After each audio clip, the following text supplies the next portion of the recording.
whatever you want to talk about. Let it fly. Yeah. Yep. We're going on the fly. Yep. So in the past 30 minutes, has there been something that's gone through your mind? Curiosity, like, man, I'd really like to ask Ty this question, while we're live and the world is listening to us, or maybe a topic that, man, I'd really like to talk about with Ty, or shit, there's something that Brian Good, myself, wants the world to know either about TC Backer or Brian Good himself or whatever. What went through your mind in the past 32 minutes? I kind of what you discussed earlier today with the job in Georgia has been heavy on my mind, and we spoke briefly about it. And we talked once before. You recommended that book by Jocko Williams. What is that? The Extreme Leadership. Is that the name of the book? Say it one more time. Extreme Leadership. Yes. Extreme ownership. Extreme ownership. Yeah. And I know I told you this once, but that's been a book that's been recommended since I started. No doubt. And it's not that I necessarily didn't give it the time of day. I didn't think it was important for me. Yeah. I didn't think I'd get much out of it. And I'm glad that was my perception of it then, because it means so much more now. Mm-hmm. And I'm almost done. I've got like 2 chapters left, and then I bought them all. So I'll do them all in succession. And I think maybe before I get to the next one, I'll reread it. Yeah. So there's a lot of stuff that I missed. There's a lot. Fully get to absorb. But it was very humbling. It was very humbling to read that book. There was a couple of times that I was like, oh, hey, like I made the good call when I ran into this kind of situation. But there's been a lot of times that maybe I didn't make the best decision. Yeah. And which is kind of weird. And the season of my life has been personal growth, whether it's mental health, physical health, leadership, being a better teammate, whatever that can fall into is kind of been where my mind's been. So again, kind of going back to, I'm in the best place to fully understand and comprehend that book, even though there's a lot of things that I need to dive into a little bit deeper, but the premise behind it has been super impactful. And like I said, and like I told you earlier, when I went down to Greenville for those 5 weeks, I didn't know it at the time, but I don't think I would have been as good as a person, not even leader, not even coworker, just as an individual, had I not experienced all the things that I experienced back to back to back. And then having a chance to kind of reflect and look at that book and kind of really dissect the reasons as to why we operate at that level and why it's important to make sure we're following the standards. We hold our head held high. We do the right things. Couldn't have come at a better time. Yeah. It really couldn't. That's such a great topic too. And I guess a lot of people, there's a few people that would understand exactly what it is that you're talking about. I was speaking with another business owner here today, and he's got a sizable company, and I think it's like 5 brothers. So it's been in the family for a long, long, long time. And he got it. And it's nice to have these types of conversations with people who are either starting to get it, and it's pretty awesome to watch people's eyes open up. But that's the importance of repeating it. So I used to be scared, seriously.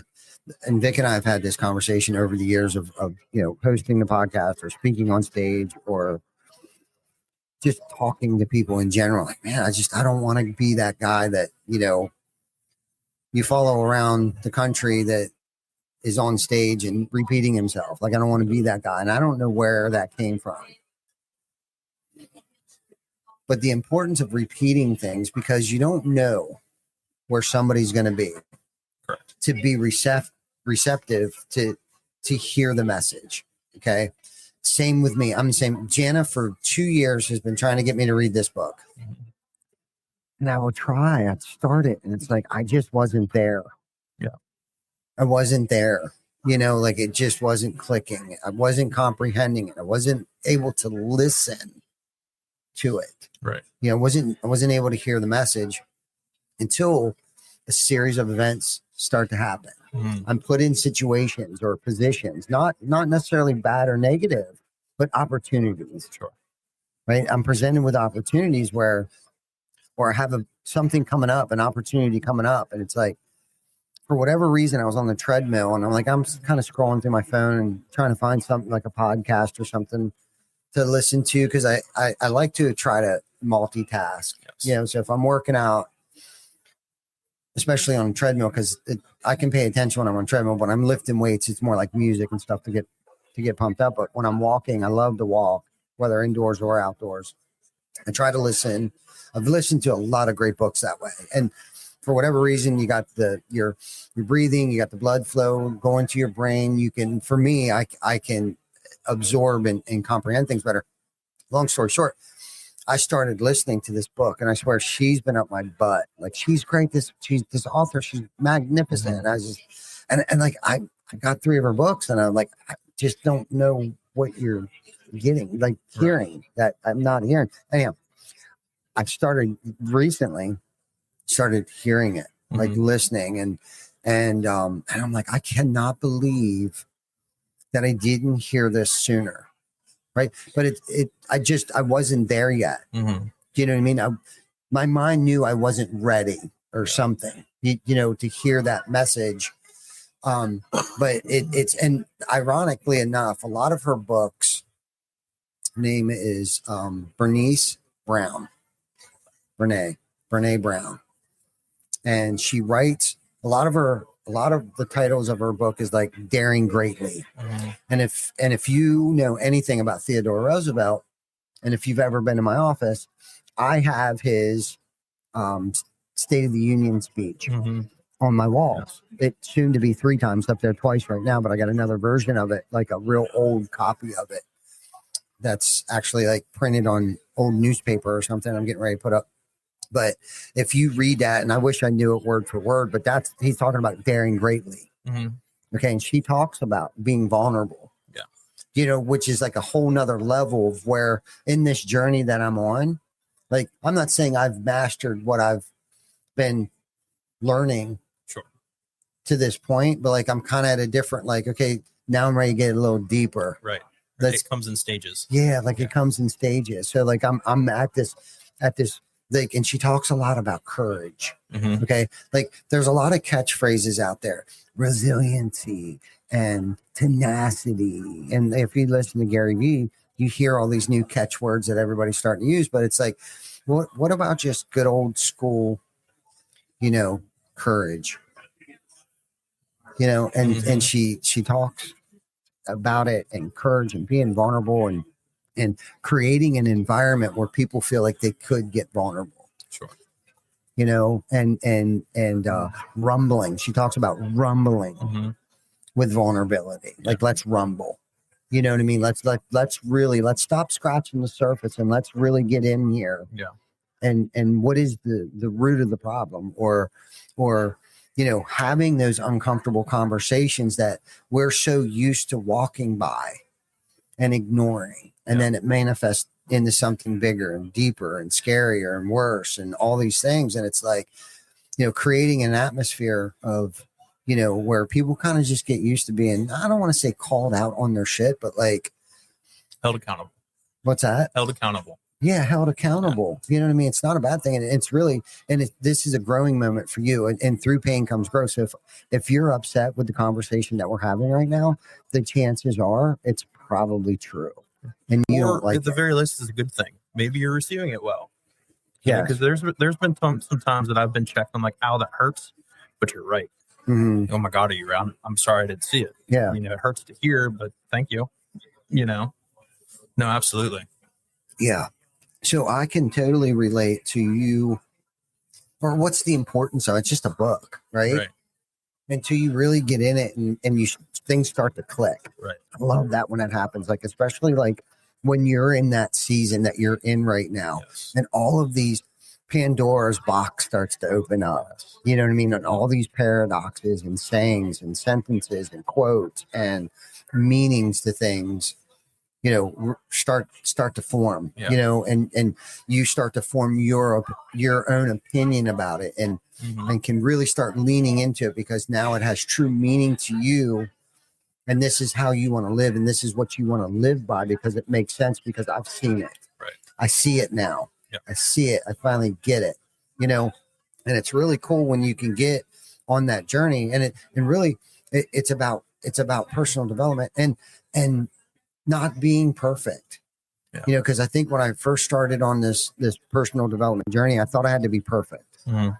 You know, I can't make any mistakes. I'm not allowed to be vulnerable. I have to have all the answers.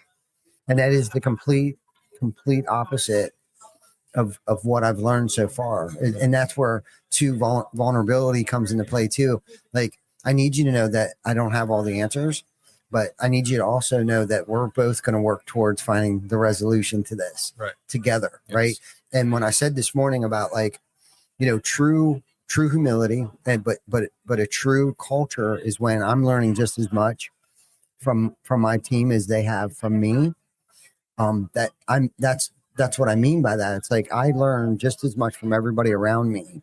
Okay. But I also know that I need to, a couple of things. Iron sharpens iron. Okay. And this is the thing.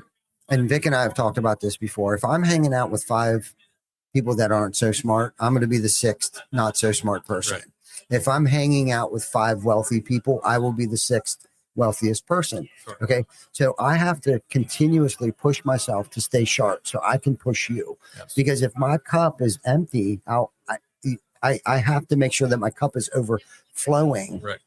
So I have enough to pour into you, whether it's time, energy, resources, you know, and stay out in front of all of these things to push you, because quite frankly, I don't want to be around 5 broke people. I don't want to be around 5 other people that aren't pushing themselves to succeed, to impact people, to have a better life, not just for themselves, but for everybody else around them. And if you can surround yourself, and it just has to be a core group of people. And the thing that I've learned too over the years is I will never get the entire company to conform to one thing all at one time. I have to start with a small group. It starts with one individual that is articulating the same message. Okay. And then they find somebody, and then they articulate that message. And it's like this ripple effect that happens. And where I found that is like, when I discovered that was like when we were rolling out a new policy or a new product or a new technology. Okay. It's almost impossible to get everybody to conform to like a new technology. Like when we started our CRM a long time ago, I knew not to roll it out to the entire company, because you're going to have people that push back. They don't want to do it. They're used to doing it the old way. They don't like change. As human beings, we don't like change. Okay. So I knew if I would roll something out to a small group of people, okay, that I knew would buy in, early adopters. Okay. Simon Sinek talks about the bell curve. Okay. So if you can find the early adopters and get them to buy in, those that are on the other side of the bell curve that usually resist change and push back and always want to poke holes and stuff, which isn't necessarily a bad thing. You need all types. It takes all types. It takes all of us. Okay. They're going to start recognizing the other group of people who were the early adopters being very successful, because it's never a good idea until you think it's a good idea. So if they're like, wow, they're really succeeding over here, I want to be a part of that, because I've tried to roll things out like mass scale before, and it just doesn't work. Rip the Band-Aid off and go. No. Right. And that's where it goes back to like the culture thing, the KPIs, the SOPs, and all of these things. It's like, you know, if you don't have the foresight to see things and keep trying to jam and push and force, people are just going to push back. Correct. And like I said before, it's never a good idea until we think it's a good idea. Even though you've been telling me all along that I should be reading Daring Greatly. Okay. And she's been trying to jam that shit down my throat for 2 years. Yeah. Until I thought it was a good idea. It wasn't a good idea. And finally I read it, but I was more receptive. Now it's a good idea. Right. Now I'm ready for it. Yeah. You know, and I've seen her, Jana, apply these principles in her own life and the things that she does. So I want a part of that success. I want what she has. Right. So, well, that's important too, is again, kind of going back to the state of mind and the reason why, right? Because you're not going to absorb and you're not going to apply unless you think it's a good idea. Right. Right. So it might not be the right for me. Had I read that book a year ago, it wouldn't have, I'll be honest, zero impact. It wouldn't have. I knew who I was then versus who I am now. And I know 100% certainty that nothing would have came from that. It would have went on a shelf. I probably would have never read it again. You know what I mean? Kind of maybe the same situation. I know you're kind of weird with books. You'll read them over and over and over again. Yeah. You know? So maybe not the same for you, but my learning style is definitely a little bit different. Yeah. Right. And I'm still definitely new to this. Mhm. I mean, I'm still wet behind the ears. Let's be honest. You know, as far as being in a leadership role or capacity, it's been 3 years, I think, and what started out as like, hey, I have something to offer that I think the rest of the team can utilize. Like I'm kind of here to maybe just train my system or my process a little bit. Had I known then what I know now, my position might have been a little bit different. I did not and still probably don't fully understand what it means to be in a role like this. Yeah. No, and it's not comfortable. It's not. You know what I mean? And that's why we say you got to get comfortable being uncomfortable. Yes. Because it's not easy. Nobody wants to pick a book up. Nobody wants to read a book. Nobody wants to retain the book. At least I didn't at first. Now I enjoy reading books. Right. Now I break a highlighter out. I get a pen. I have a notebook. I keep notes in my phone all the time. I have my own opinions. I have my own theories. I've created my own theses.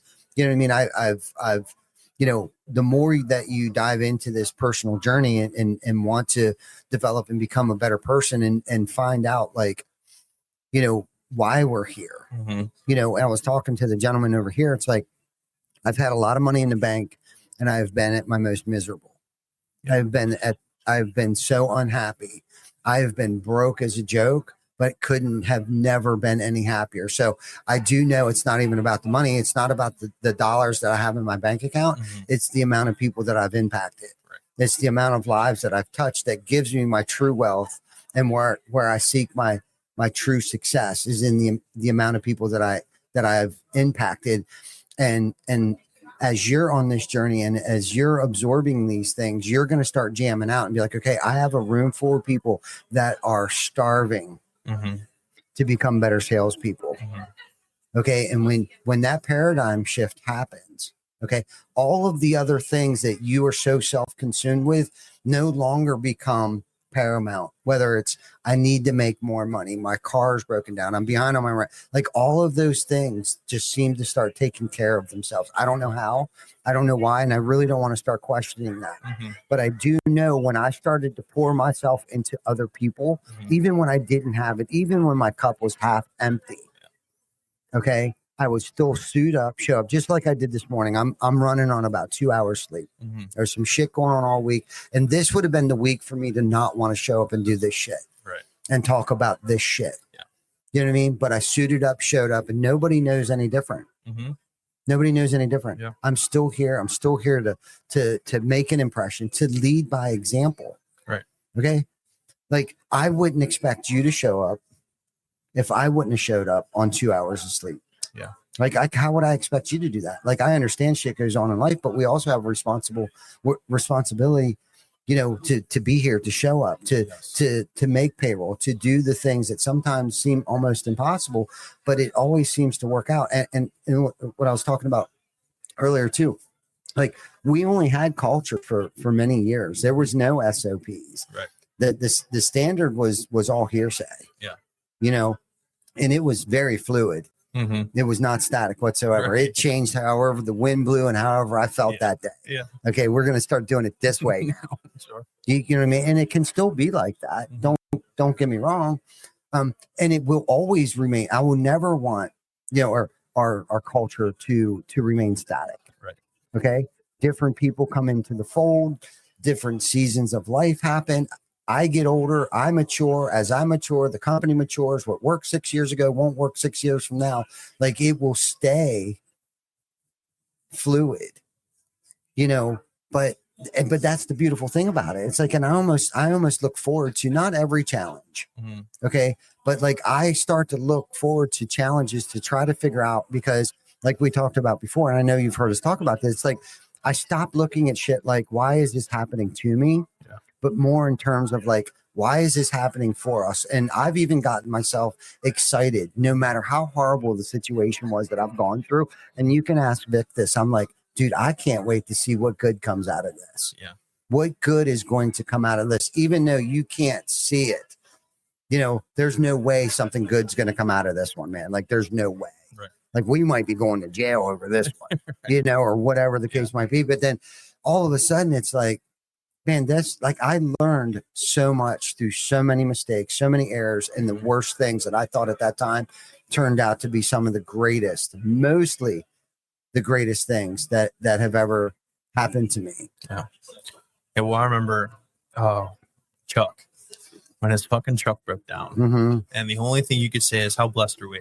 Yeah. How fortunate are we? Even on the phone call with Jana, it was the same thing. I think she actually repeated what you said before she heard you say it. You know, you both have that mindset, and that's a real ride or die there, man. Listening to some of your guys' stories is absolutely wild. Yeah. Incredible. But it's funny, like, when you get both of you together, it's almost like one brain sometimes. Yeah. Really No doubt. Well, she's been in. She used to drive me before I had a driver's license. Yeah. I lost my license for a long time, and she was my chauffeur for the longest time. But what her point was, there was many years ago where I wouldn't have had a truck that would have broke down.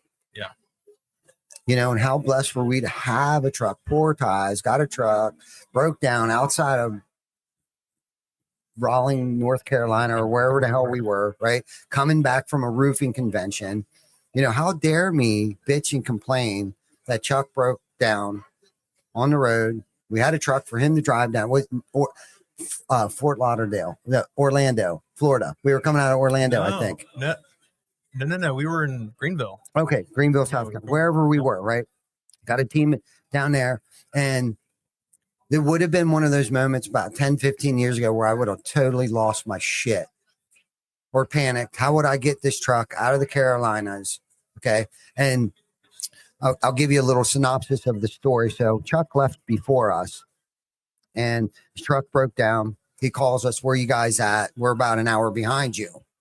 So we get up to him. Actually, no, Brian and I turn around. We went to a U-Haul, picked up a trailer. I thought I'd be Slick Willie and drive about an hour south, picked up a trailer at U-Haul, bought this really nice. They had one of these trailer hitches in there that I've always wanted. You know, this big, bright, shiny, adjustable thing. I thought, yeah, freaking thing costs $400. Costs more than renting the freaking trailer. And right before, I swear to you, before I walked into that U-Haul, I looked up at the sky and I was like, thank you, God.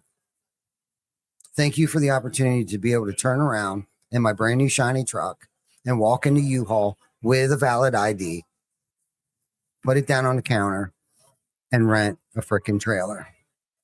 All proud. We're making it. I'm doing big boy shit, right? I'm adulting. We get up, back up, turn back around, get back up the road. We back the trailer in. Truck won't start. Can't get the truck. Finally get the truck going. Get it halfway up on the trailer and realize the trailer's too short. They gave me a trailer that was too small. Still not losing my shit. Still did not lose my shit yet.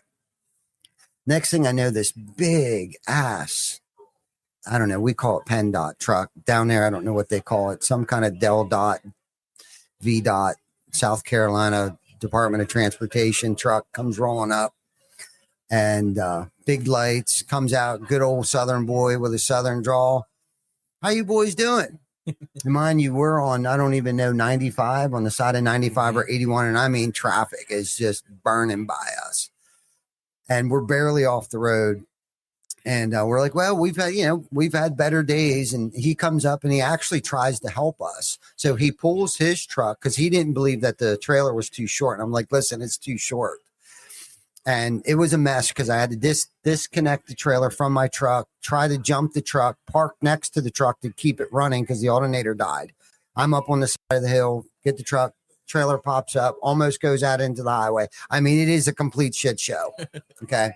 Complete shit show. So he thinks that he can do it. I was like, listen, we've already tried. Like this guy, Southern Hospitality, like he's really trying to help us out. So he gets his big ass truck up on the hill. We attach my truck to the trailer so it doesn't go back out into the middle of the highway again. And we get it up there and it is literally 4 feet too short. Yep. I shit you not. Wasn't going to work. Okay. Still not ready to give up yet. Cause I'm, very determined and willing to make this work. So we discovered that we can't get the truck on the trailer. So I call Corey, and Corey's not here today. I'm like, Corey, listen, I'm going to need you to drive to North Carolina tomorrow and pick up one of our trucks. No problem. Picks up the phone. He's super excited. I think he even left that night to go get it. We get everybody back in the truck. I got the trailer. I'm taking back to York because I am not driving south anymore. So I'm driving to York with this trailer on the back of my truck. I don't know how many exits or how many miles we get up the road. Chuck's like, I left my cell phone in my truck. We were probably 45 minutes down the road. He's like, don't worry about it. Hasn't spoke to his old lady in about 4 hours. She has no idea where he's at. I'm like, dude, we got to go back. We got to go back. So we were in one of those stretches of highway where there's like nothing, no exits, no gas stations, no nothing. And we're just driving and we're driving and we're driving. And there was a moment where I was going to call Chuck a few choice words, but I didn't. But I did bust his balls a little bit. So we get up there, we turn around, we go back, get his cell phone out, and then we start heading back home. But the point is, I've so many times have made so many situations so worse than what they needed to be. I have blown things so far out of proportion. Okay. It doesn't matter. I've gotten in jackpot. I've gone to jail. Seriously. I've been arrested for things that people have done to me, but my behavior outweighed what they did to me. Like I've blown things out of proportion, made them so much worse. And it's like, until I've actually got to see my behavior in somebody else, like I've been able to like levitate above me and watch other people's behavior and say, ooh, that's me. Can confirm. I've done that. Can confirm. Do I look that horrible acting that way? You know, because I'm a knucklehead, it takes me a long time to drill things in here until I actually see it, you know, sometimes. But my point of all that is we got home. We had a good time. Everybody was safe. Chuck's truck got home. I ended up with a $450 really cool ass trailer hitch that I didn't need, but it's still on the back of my truck, right? It's the trailer hitch I've always wanted. I've seen it on like some infomercial or some shit at midnight on TV. But anyhow. Blessed. Yeah, blessed. Beyond blessed. I mean, seriously, beyond blessed.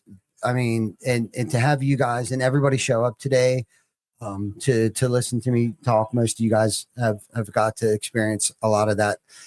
But to see the team show up, and Mackenzie told me, I'm assuming all the girls in the office showed up today because she had to drop Skylar off at work and she got there and the office was locked up. So how blessed are we to be able to do that, where everybody could come down here and get some breakfast.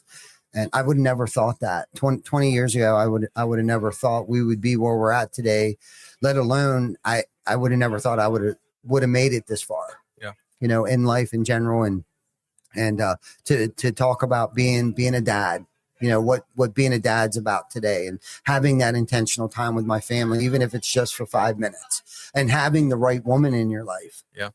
You know, because none of this would be possible if I didn't have the right woman in my life. And getting back to like surrounding yourself around, you know, winners. Okay. If Jana would have been bitching about me working all those hours and, you know, harping on me because I'm never home, and, you know, she knew what she signed up for. Yeah. I knew what we were in for, and her support, love, and keeping the household on lockdown and taking care of all of us, you know, and help motivating me and keeping me in a good mind, head space and spirit and all that good stuff. But just to be blessed to have that and the team and to have the impact and hopefully inspire somebody to want to do better, you know? So yeah. What else? What else you got?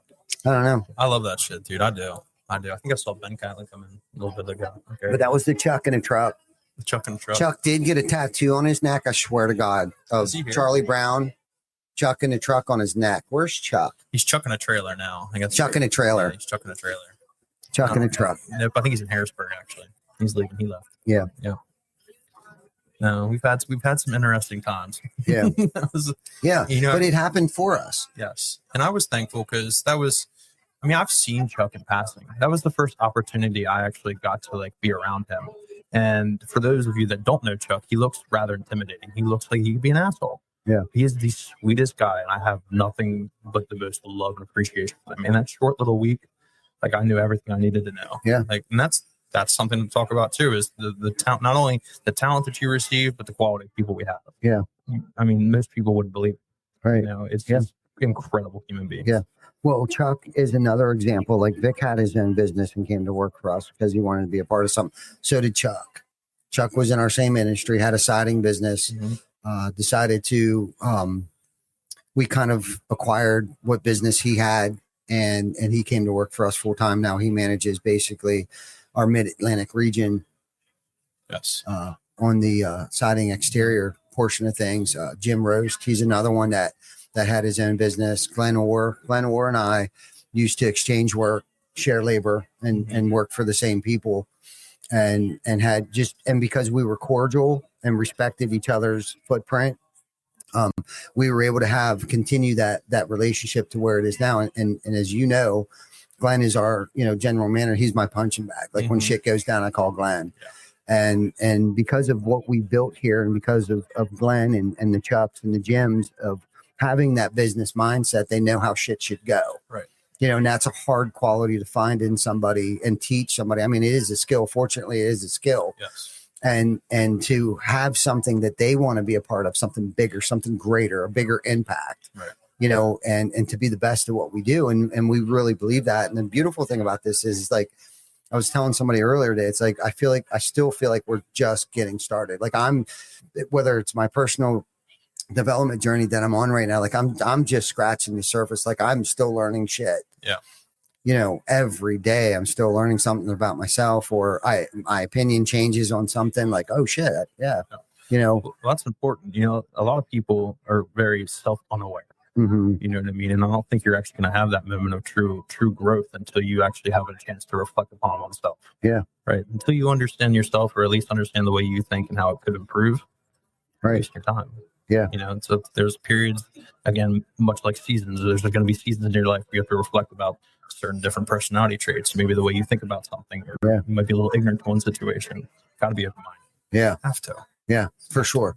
You got to keep an open mind too. That's probably the hardest part, because I'll get stuck on something, and just think that's the only way that it's going to go down. But from trial and error and making a lot of mistakes, I usually try to keep an open mind for the most part, and I don't react to things, knee jerky as I used to. That's a skill. Yeah, that's a skill. I know I think still kind of am a little opposite. I'm very reactive. Mm-hmm. I'm a very reactive individual. Something I'm personally working on, but like that's to come out of that mindset. I mean, that's some tough questions in the mirror. Yeah. Yeah. I used to get a phone call and somebody would tell me something, and that would be like the only thing that I heard. And I'd make another phone call and start screaming at somebody, but not even listening to the other side of like what may have happened, and I've done that so many times and have owed apologies. It's like, dude, I am so sick and tired of telling people I'm sorry, and it's just easier to kind of like, okay, I got to be the remediator here, or the guy in the middle, and just kind of like listen and decipher and form my own opinion, because there's always, that side of the story, and somewhat the truth in the middle, and to try to not react so much, because this is the thing, dude, I used to get so stressed out. I mean, so stressed out for days, for weeks. One little thing would happen in my day, my entire day, sometimes my whole week would be ruined just because of one situation or one comment that was made, and then I would try to make sure that I ruined everybody else's day, not even knowing that I was actually doing that. Like, I had no idea that misery enjoys company, because I'm miserable, you're going to be miserable. I've done that to my family. I've done that to my kids. I've done that to my coworkers. Like, if I had a bad day, I'm going to go home and make sure everybody else has a fucking bad day too. Right. Yeah. Like, fuck that. And I understand too, when daddy gets home, he sets the tone, and it's no different, when I'm at work. When I was talking the other day, it's like, maybe there were some things that I started to lose enthusiasm over, our community events and the Inshore Classic, and, the things that we sponsor and stuff like that. And it's kind of like, I felt like I was handing the torch off, but like some things, and I'm reminded, the CEO, the chief energy officer, it is my job to rekindle that enthusiasm every now and then. I got to check back in and be like, yo, how are we making out with this? And how are we doing with that? And it's like, and sometimes I got to get back in the trenches. Yeah. Sometimes I need to be the one that are throwing t-shirts at the boats as they're coming into shore. You know what I mean? And I got to experience that this weekend, and it felt good, not necessarily participating, but actually being like a spectator and able to network and, speak and have conversations with people about whatever. Like, they didn't even know who I was. It was great. I'm just some dude, random guy here handing out TC Backer t-shirts, and it was nice to just kind of connect with like the Ocean City fishing community at that level. Yeah. And now I started thinking, I came back and I told Amanda, I'm like, look, we need an SOP for this. Mm-hmm. I know this sounds completely, totally ridiculous, but like, we need the red tent. We need the black tablecloth. We need business cards. We need all of these things, because that's just what it should be expected at these things. And I forgot my business cards. Mm-hmm. You know what I mean? So for me, my experience down there was like, fortunately I got my digital business cards, but with more intentionality, like we're not just there to sponsor the thing. Let's actually try to get an ROI out of this. Right. You know what I mean? It's touch points. Yes. Brand awareness. Yes. That's great. But if we can kind of go down into these things that we do that we don't take advantage of, like this here, like this is Lori set up a networking event for us. And I don't know if anybody's ever heard your network is your net worth. Okay. It's because of the people that we do work for today that is what made us who we are today. And it's half of these people that are in this building we do business with today. So our net worth wouldn't be half of what it is if it wasn't for half these people in there. And why is that? It's because at some point in time, I've networked with half these people in this room. Right. You know what I mean? So she's teed up an opportunity for us. Are we going to just sit here and run our mouth on a podcast, or I'm going to go out here and rub elbows with every single vendor that's out here and make new contacts? And if I just choose to sit there, then that's on me and I'll get nothing out of it. And I'll say this sucks. But if I can put myself into, because it's very uncomfortable. I don't like people. I don't like to talk to people. I'm very introverted, believe it or not. But if I can step outside my comfort zone and go over here and introduce myself to the lumberyard, they might have a product that my lumberyard that I use don't currently have. They might have better pricing. They might, who knows what the possibility is, until I step outside my comfort zone and walk around the building here and introduce myself to people. Because this is the deal. Somebody else said this, and I'm going to get off topic here a little bit. Like, it's one thing to have a company brand. Okay. But the more powerful brand is a personal brand. What is your lasting impression that individual is going to think about you when you walk away from them? Are they going to want to do business with you? Because people do business with people. People do business with people they know, like, and trust. They don't necessarily do business with that. They do business with this. They do business with him. They do business with him. It's a personal brand is more important than the company brand. And that's the thing I learned a long time ago. Like, I can't hide behind the company brand. I am the brand. All eyes are on me at all times. And it's a lot of weight. It's a lot of responsibility. And I got to make sure the red and blues aren't showing up behind my car like they used to. And I bring that up a lot because I got to keep that shit on the forefront of my mind. It's been 20 years, but I can't forget where I came from either. I've been given a second chance here. What am I going to do with this opportunity? Right? I've been blessed with a gift. I was mechanically inclined with my hands to build roofs, build houses, put windows in. Right? And I need to pass that on to the next generation. And whether it's my sales techniques or how I install shingles. Right? Because when I'm taught, I need to teach. Because it's not doing anybody good if I die with it all stuck in my head. And that's why we got to document that shit so we can pass the torch on to somebody else.